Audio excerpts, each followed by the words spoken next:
Saludos alumnos de la Cátedra de Anatomía, continuamos con la unidad 5, análisis locomotor, músculos y análisis locomotor. Empieza la parte divertida de la materia. Bien, tendríamos que repasar un poco lo que han visto en el pre de sistema nervioso central y sistema nervioso periférico. Bien, acá en estas imágenes podemos ver que del lado izquierdo tenemos el sistema nervioso central. Y a modo de ejemplo les he puesto la representación de un nervio periférico para tener en cuenta el sistema nervioso periférico. Bien, ¿qué estamos viendo en esta imagen? En esta imagen estamos viendo el conducto medular con la médula, esta es la médula, y apenas pasamos el foramen magnum, que está en el hueso occipital, nos encontramos con diferentes estructuras. De abajo hacia arriba me encuentro con el bulbo, la protuberancia, y después viene el mesencéfalo. Estas tres estructuras se llaman el tronco encefálico, ¿sí?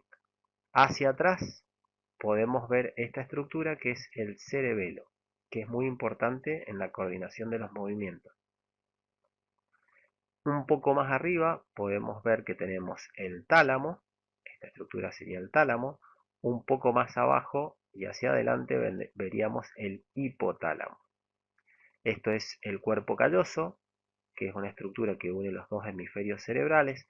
Lo que estamos viendo es un corte sagital, esto sería anterior, esto sería superior, esto sería posterior, y lo que estoy viendo es la cara interna del sistema nervioso central.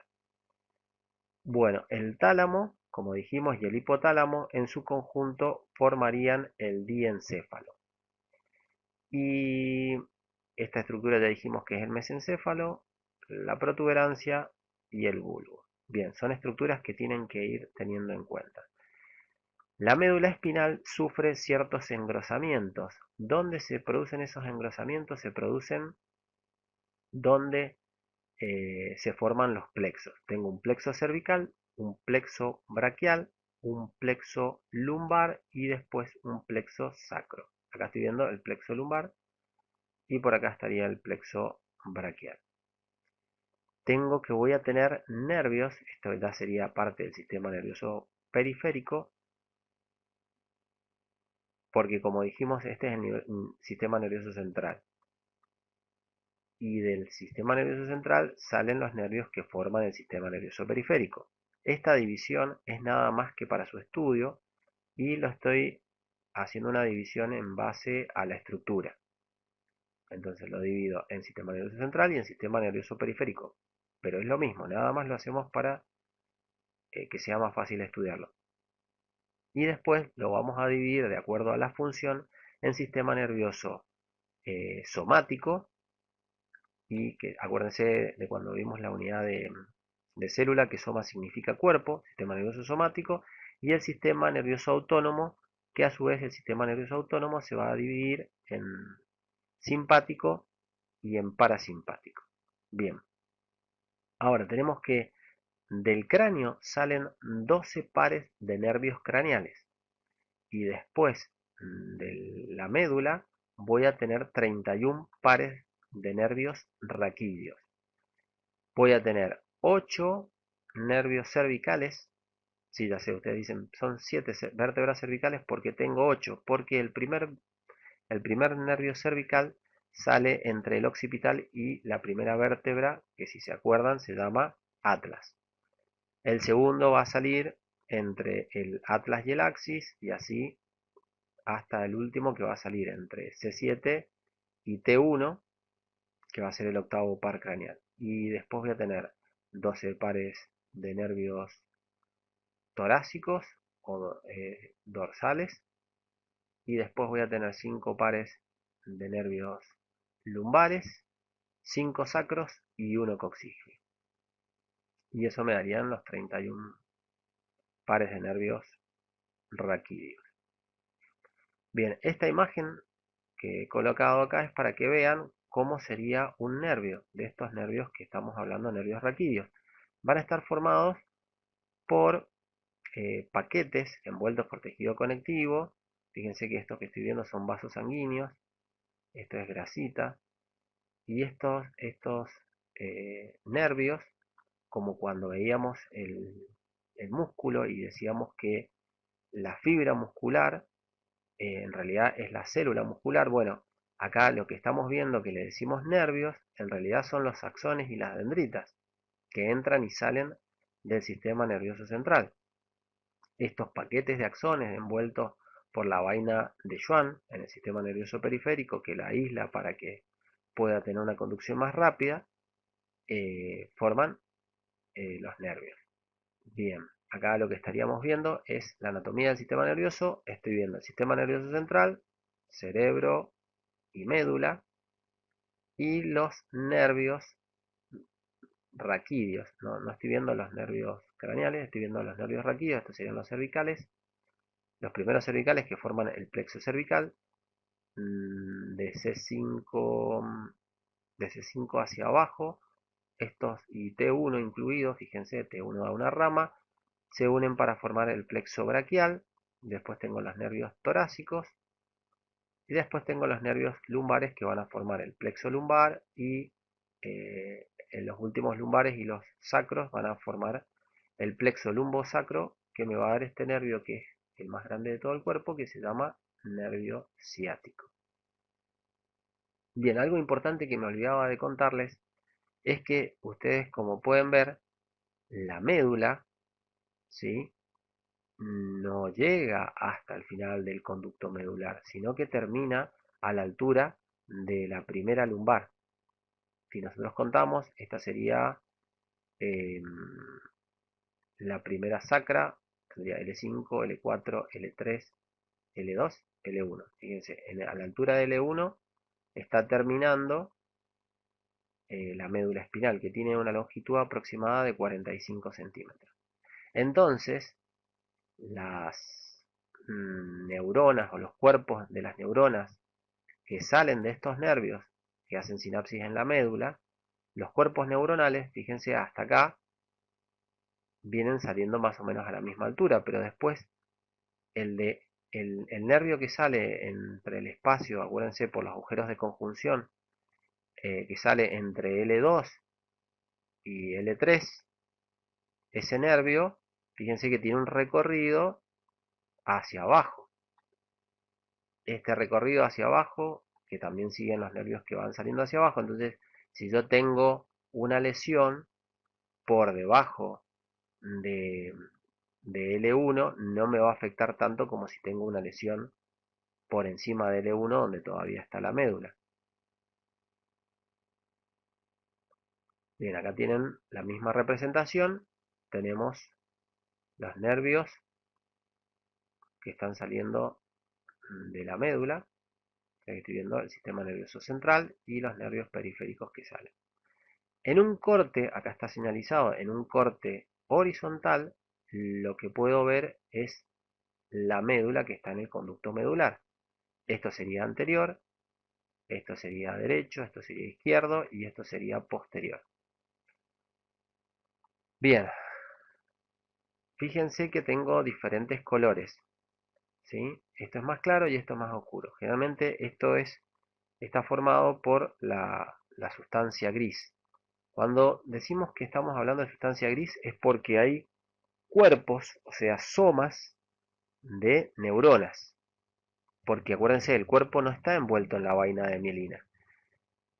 Vaina de mielina decíamos en el sistema nervioso central. Entonces, esto que está por afuera es sustancia blanca, que serían axones y dendritas envueltos en vainas de mielina. Y lo que veo acá, que tiene una forma de mariposa o de H, es la sustancia gris. Bien, en esta sustancia gris, fíjense que hay un surco más marcado. Esto siempre nos hace notar cuál es la parte anterior de la médula. Fíjense que este es el surco anterior, este es el surco posterior y está mucho menos marcado. Bueno, nos hace notar dónde está el asta anterior y el asta posterior. Además puedo ver este ganglio.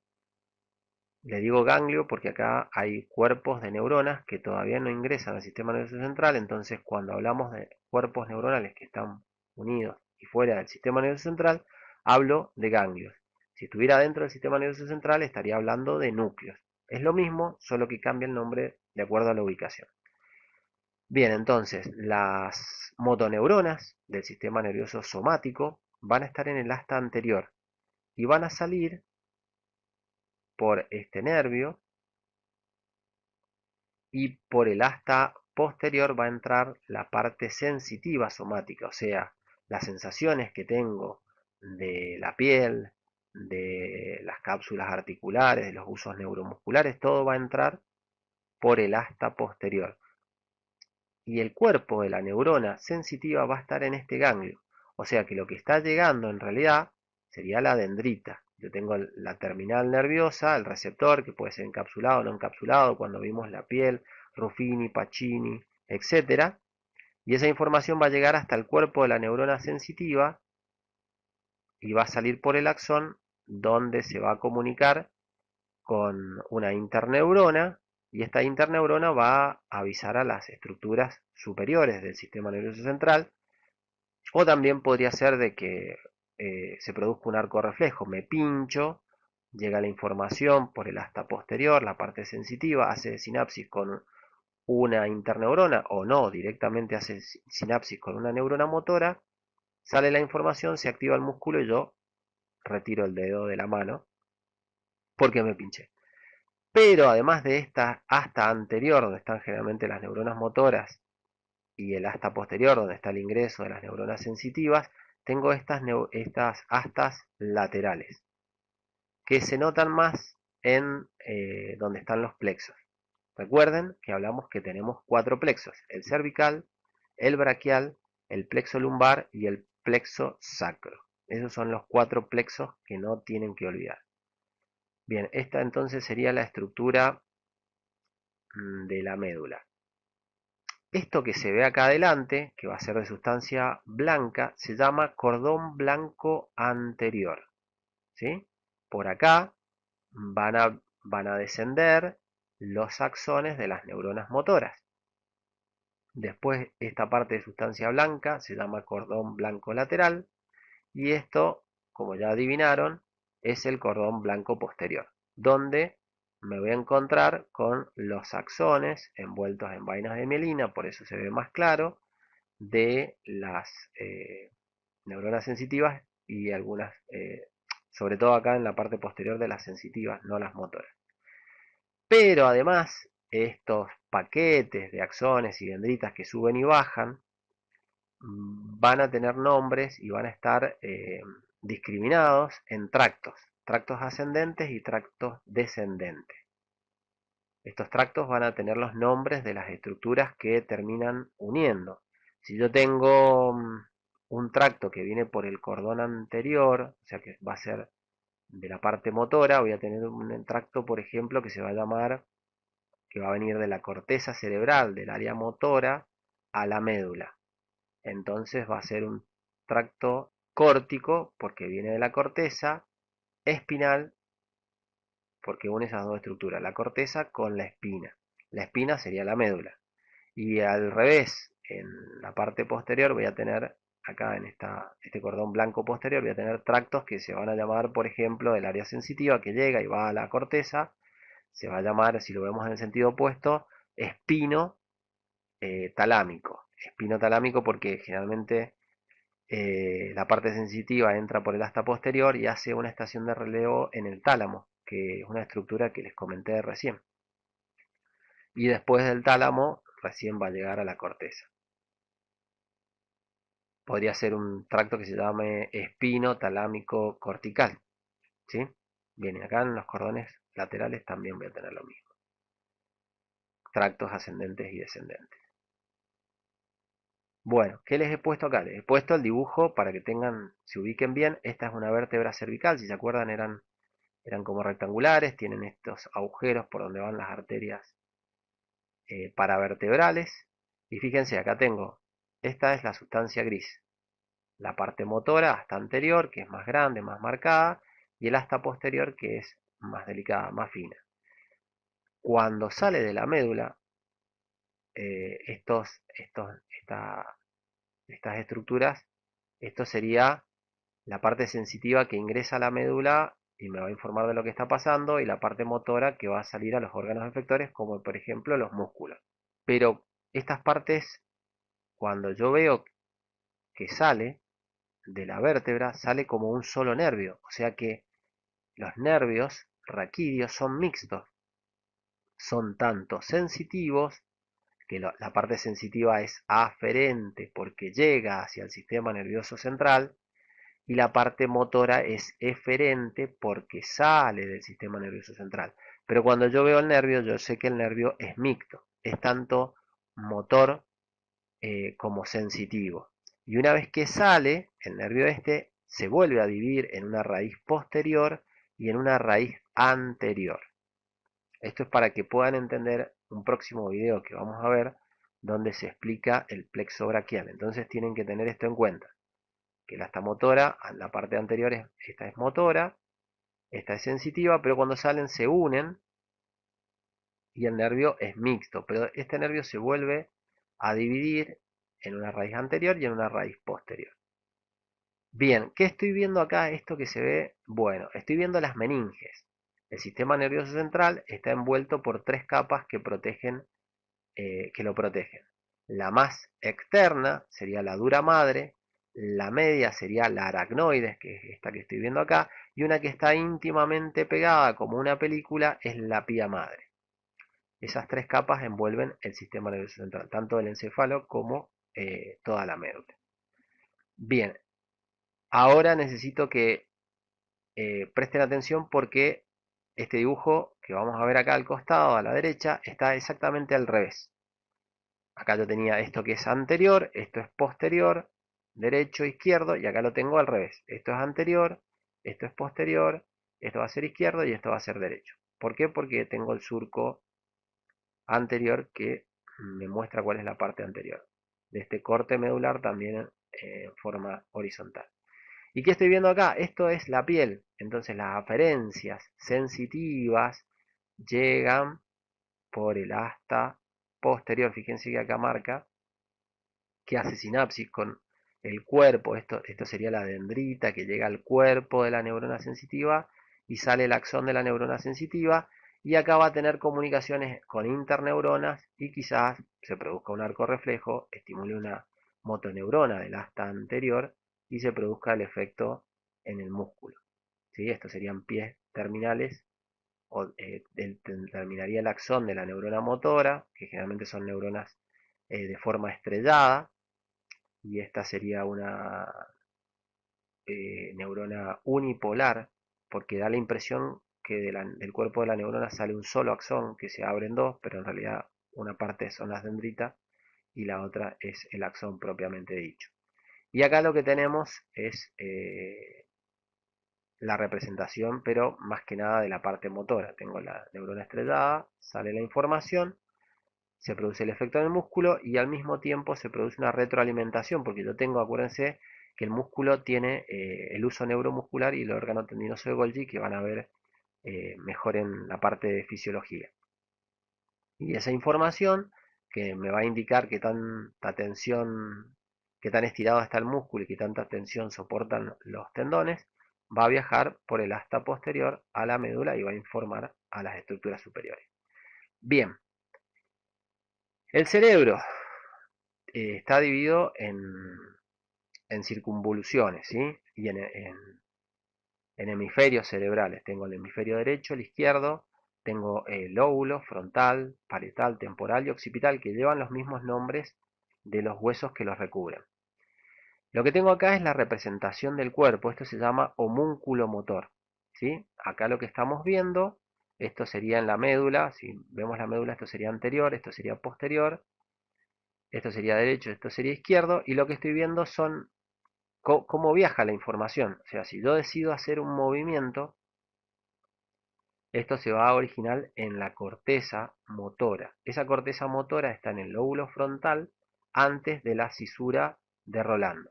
Y lo que estoy viendo del otro lado es la parte sensitiva, que también tiene la representación de un homúnculo motor.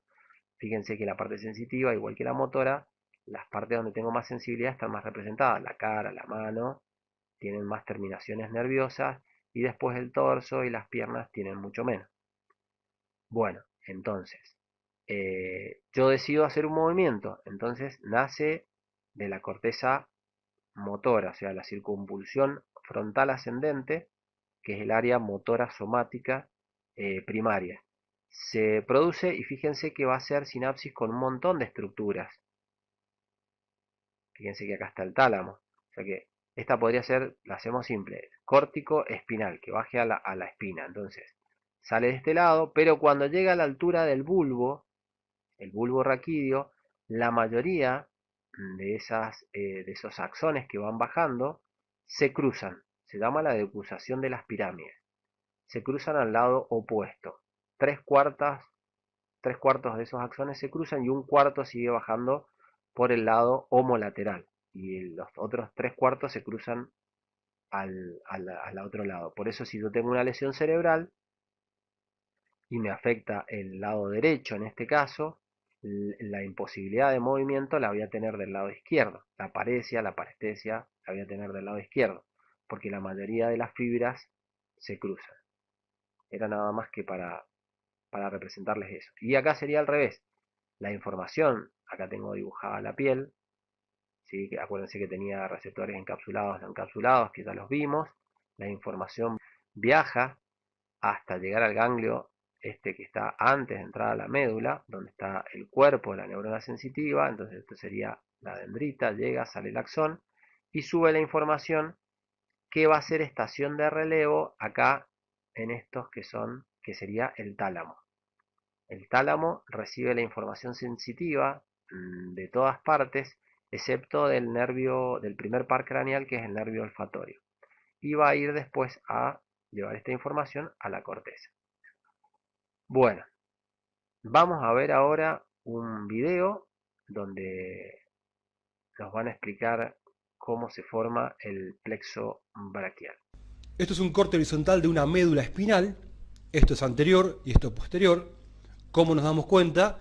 Porque el borde anterior de la médula, el surco medio anterior, es mucho más ancho y marcado y se nota que el surco medio posterior, que prácticamente no se nota. Esta es la sustancia gris medular, hasta anterior, hasta posterior, y vemos que el nervio raquídeo, como todo nervio, está formado por axones y dendritas, lo que en el sistema nervioso central sería sustancia blanca. Acuérdense de uno de los primeros videos de nervioso. Entonces, un nervio raquídeo está formado por una raíz anterior, que es motora, está de color colorado, y una raíz posterior que es sensitiva. La raíz motora sale, saca información, la raíz sensitiva la mete, la información. El nervio raquídeo, que sale de la médula por el agujero de conjunción, por las diferentes metámeras medulares, 8 cervicales, 12 torácicas, 5 lumbares, 5 sacras y 3 a 5 coxigias, ese nervio raquídeo, donde estamos, acá está, este nervio raquídeo, ni bien sale del agujero de conjunción, ya es mixto y se divide en dos ramas, una rama anterior y una rama posterior. La rama posterior, desde cervical hasta coxigio, va a estar destinada a los músculos de la gotera, a los músculos posteriores de la columna. La rama anterior se va a unir con diferentes ramas de arriba y de abajo y va a formar a nivel cervical, a nivel lumbar y a nivel sacrocoxigio plexos. A nivel torácico forma lo que se llaman nervios intercostales.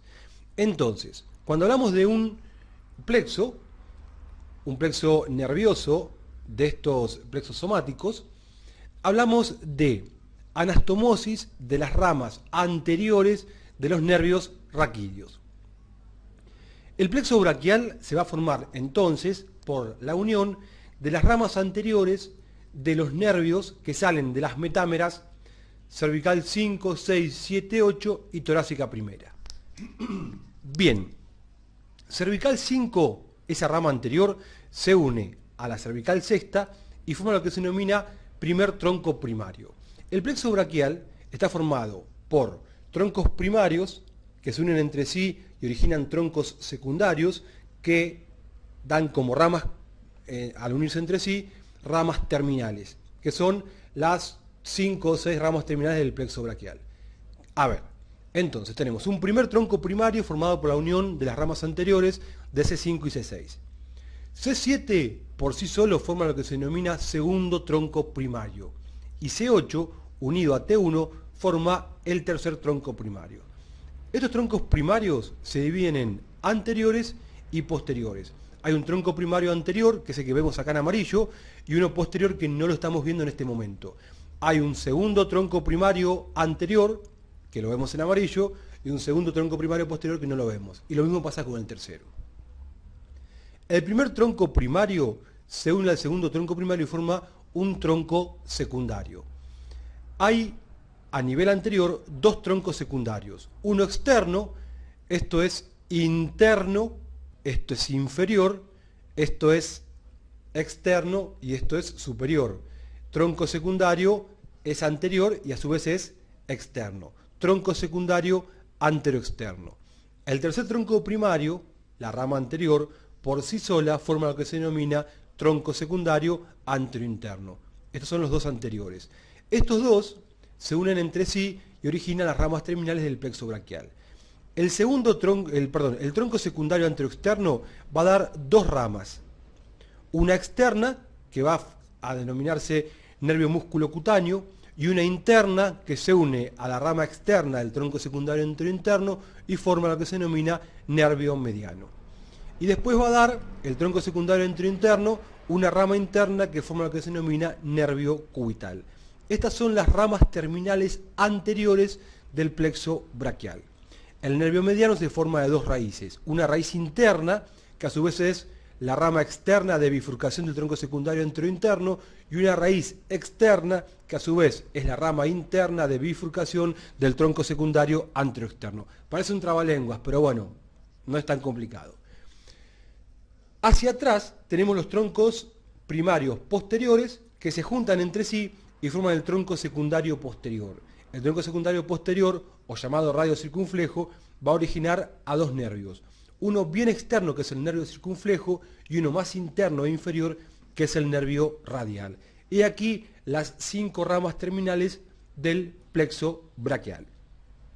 El tronco secundario anterointerno va a dar un nervio que se denomina nervio braquial cutáneo interno, y luego su accesorio. Algunos autores toman a este braquial cutáneo interno como una rama terminal también. Aparte de las terminales, el plexo braquial va a dar ramas colaterales, que se dividen en anteriores, las que salen de los troncos anteriores, y posteriores, las que salen de los troncos posteriores. Como anteriores tenemos el nervio del subclavio, que sale de C6 más o menos, el asa de los pectorales, o del pectoral mayor en realidad, que nace de los troncos secundarios anteroexterno y anterointerno. Y como posteriores marcamos el nervio del serrato mayor, naciendo de C5 y C6, el nervio superior del subescapular, naciendo de C6, y naciendo del tronco secundario posterior, los nervios inferior del subescapular, del dorsal ancho y del redondo mayor. He aquí las ramas colaterales del famoso plexo braquial. Entonces, el nervio mediano se origina de dos raíces a nivel de la axila y baja, como lo vemos en este esquema, por el brazo, el codo, el antebrazo, la muñeca y la mano. Y va a tener relaciones en esos segmentos corporales. Es un nervio que va a nacer en la axila, como todas las ramas terminales del plexo braquial, y que va a bajar por el brazo, el pliegue del codo, el antebrazo y termina en la muñeca. El nervio cubital. Una vez nacido a nivel de la axila, este nervio cubital va a correr por el brazo y llega al codo. Fíjense, acá lo vemos cómo viene bajando. Acá tenemos el nervio musculocutáneo hacia afuera, el mediano en la parte media y el nervio cubital. Esa es la relación que tiene a nivel de la axila, como están haciendo bien interno. Y en el tercio superior o la mitad superior del brazo corre junto con el nervio mediano y la arteria humeral con las dos venas satélites. Pero a partir de la mitad inferior abandona la arteria y se va hacia atrás y hacia adentro y llega al canal epitróclear craneano a este nivel y pasa por detrás. Es un canal que está en el pliegue del codo, es óseo, entre la epitróclea por dentro y el olecranon por fuera, en la cara posterior del codo. Vieron que muchas veces cuando nos golpeamos el codo nos agarra como electricidad en el antebrazo, en el brazo. Bueno, esa electricidad es porque queda excitado, irritado este nervio cubital. Luego se vuelve a hacer anterior y corre por la parte interna de la región anterior del antebrazo, por detrás, por debajo del músculo cubital anterior. Entonces, el nervio radial nace en la axila, junto con todos, e inmediatamente se va para atrás del brazo y toma el canal de torsión. Pasa por un triángulo, que es el triángulo de Avelino Gutiérrez, uno de los 3 triángulos de axila, toma el canal de torsión y llega al codo, a la parte externa, al canal bicipital externo. A ese nivel se divide en una rama anterior y una rama posterior, que van a estar destinadas a los músculos del grupo externo y posterior del antebrazo, y después da una rama superficial que llega hasta la mano, que va a estar encargada de inervación sensitiva de toda la cara posterior del antebrazo, del brazo y de la mano.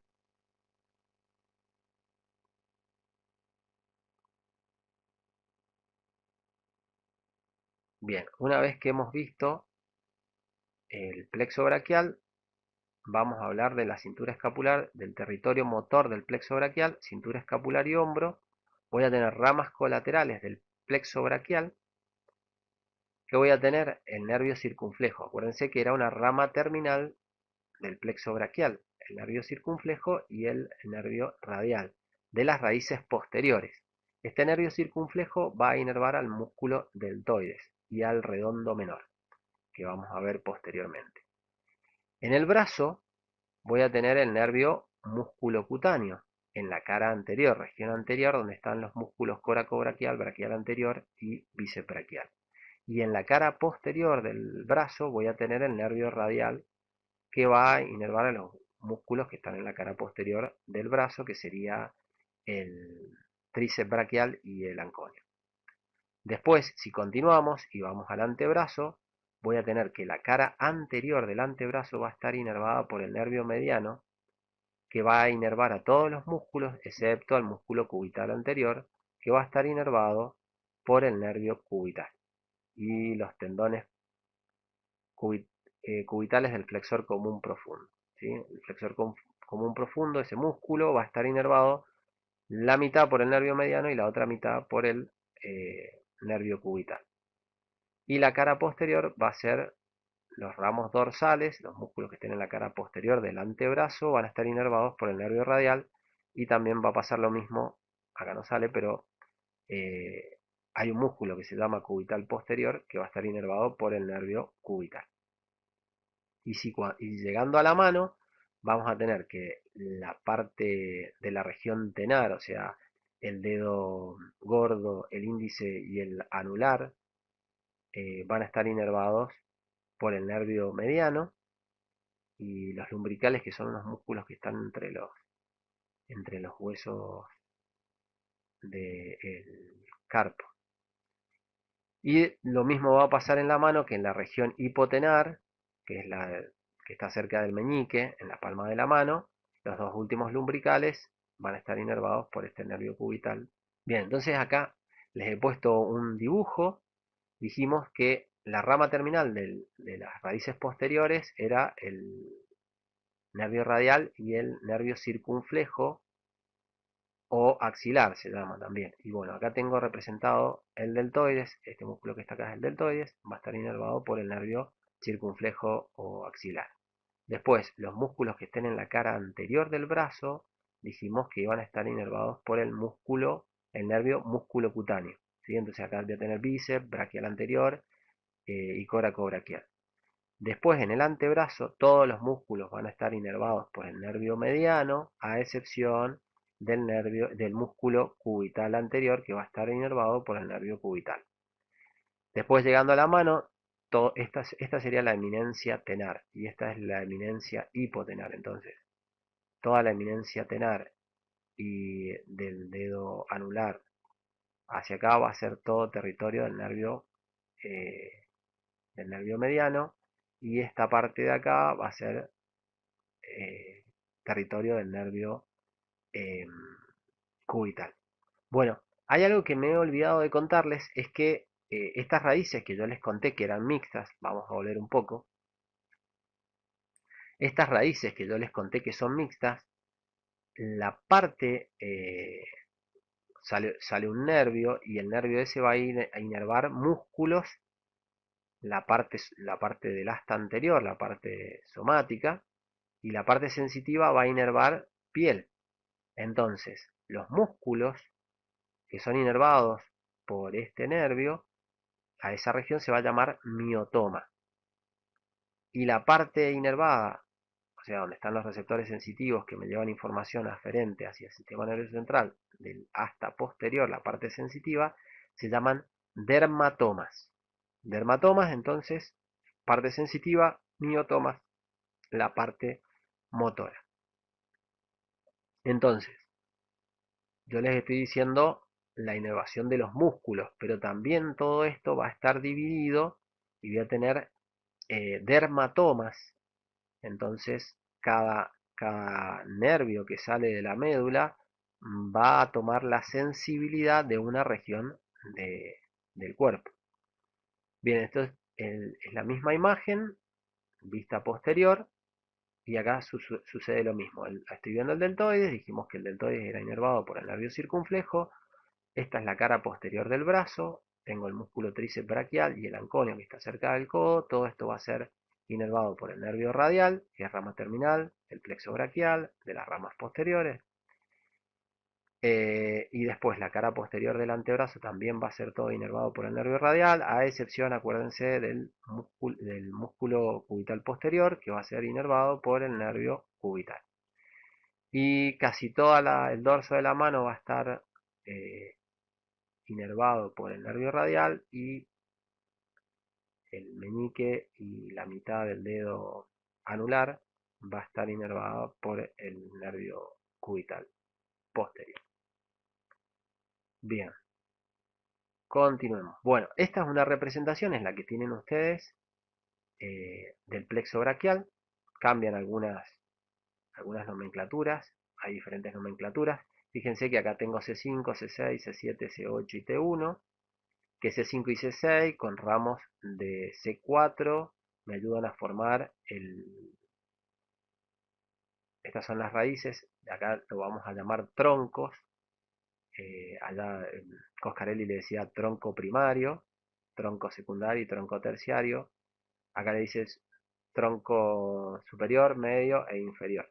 Pero es lo mismo, es exactamente lo mismo. Fíjense que después continúa y la C7 por sí solo forma el tronco medio, que da una rama externa, una rama interna, que se une con la rama, eh, la rama del tronco superior y forman acá los fascículos. Y por último voy a tener los ramos terminales. Entonces yo voy a formar el fascículo lateral con la rama anterior del tronco superior o primario si estuviéramos hablando de Coscarelli, y la raíz externa del tronco medio. Voy a formar este tronco lateral. Todas las raíces posteriores forman el tronco posterior, que me daba los dos ramos terminales, que es el axilar y el radial, nervio axilar y radial.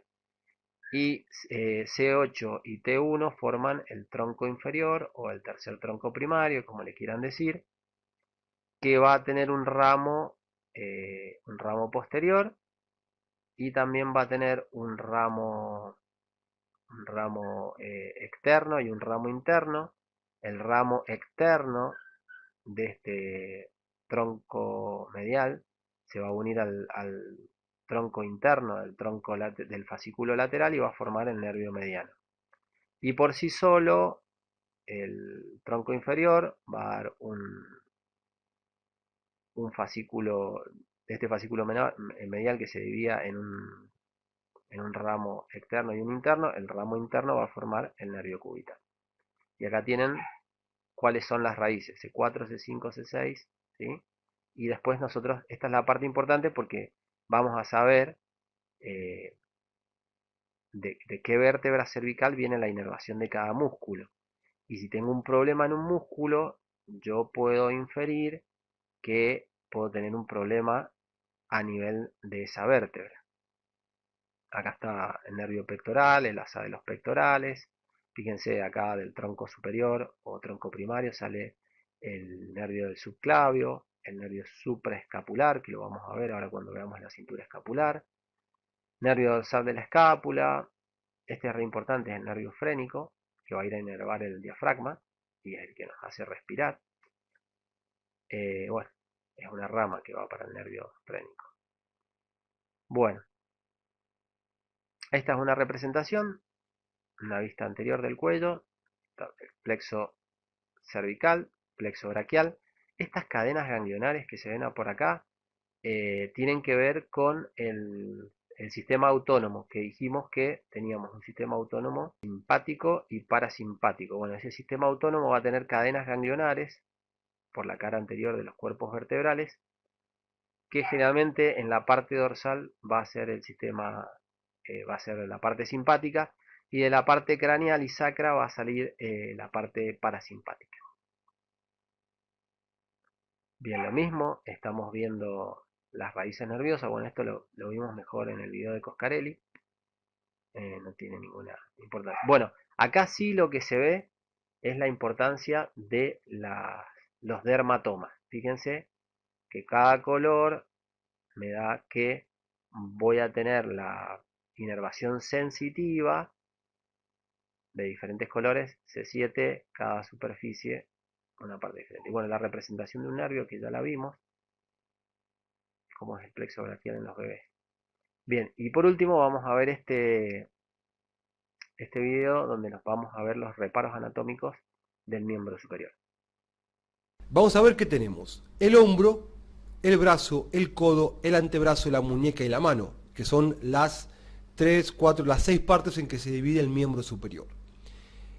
Externamente, todas las piezas óseas y los músculos cubiertos por los elementos supraponeuróticos, es decir, por la piel y todos los elementos supraponeuróticos, es decir, por la piel,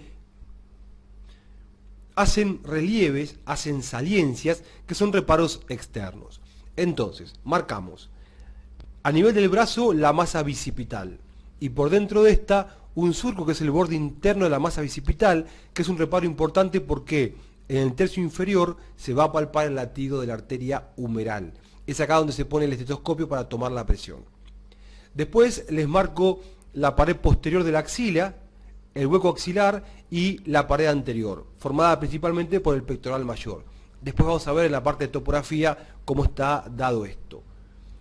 Acá tenemos la masa deltoidea, bien a nivel del hombro, la masa antebraquial externa, formada por el grupo externo del antebrazo. Acá vemos la masa epitroclear. El tendón del bíceps viene en el medio de ambas masas y delimita los canales bicipitales, externo e interno. Si vamos a la muñeca y a la mano, vemos el tendón del músculo palmar menor, son los dos palmares. Acá vemos los tendones de los músculos palmares, por dentro el tendón del palmar menor y por fuera el tendón del palmar mayor. Entre ambos va a estar discurriendo, bajando el nervio mediano. Por fuera del palmar mayor y por dentro del supinador largo encontramos el canal del pulso, por donde está pasando la arteria radial.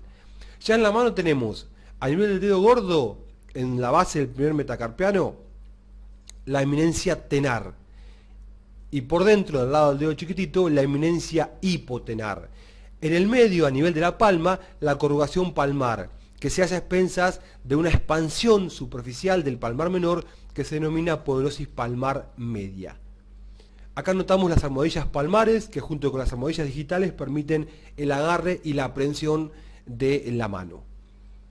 Ahora bien, si miramos el dorso, les marco la masa antebraquial externa en este borde, que es el borde radial del antebrazo. De este lado está el radio, este es el borde cubital, acá vemos el deltoides y el borde cubital donde el cúbito es más vulnerable, está más expuesto, menos cubierto por masa muscular. Ante un traumatismo, si nos quieren pegar con un palo, con lo que fuera, y ponemos el brazo, el antebrazo a manera de escudo, es muy probablemente que se fracture el cúbito. La masa tricipital, el olecranon, que es un reparo óseo en la cara posterior del codo, el dorsal ancho y parte de la pared posterior de la axila, ya llegando al tronco. Acuérdense que el hombro es la parte de engarce del miembro superior. Y acá sí, viendo el dorso de la mano, les marco la apófisis estiloides del cúbito, borde cubital de la mano, borde radial de la mano. Este es el radio a nivel del antebrazo. Acuérdense, siempre se nos presta a confusión de qué lado está el cúbito y de qué lado está el radio. Siempre en el primer pensamiento como que dudamos un poco. Es muy fácil. Acuérdense, el gordito escucha la radio. Entonces, el dedo del lado del dedo gordo está el radio.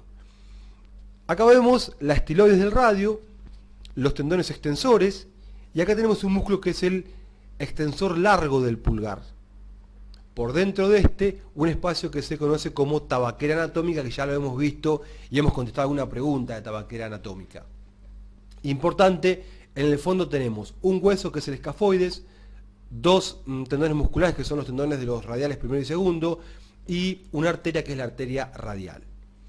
Los nudillos, que son las cabezas de los metacarpianos, que se ponen bien en manifiesto cuando cerramos la mano y hacemos puño. Bueno, espero que haya sido de su agrado la clase. Cualquier consulta pueden consultarnos por la plataforma o en la hora de consulta. Muchísimas gracias por su atención.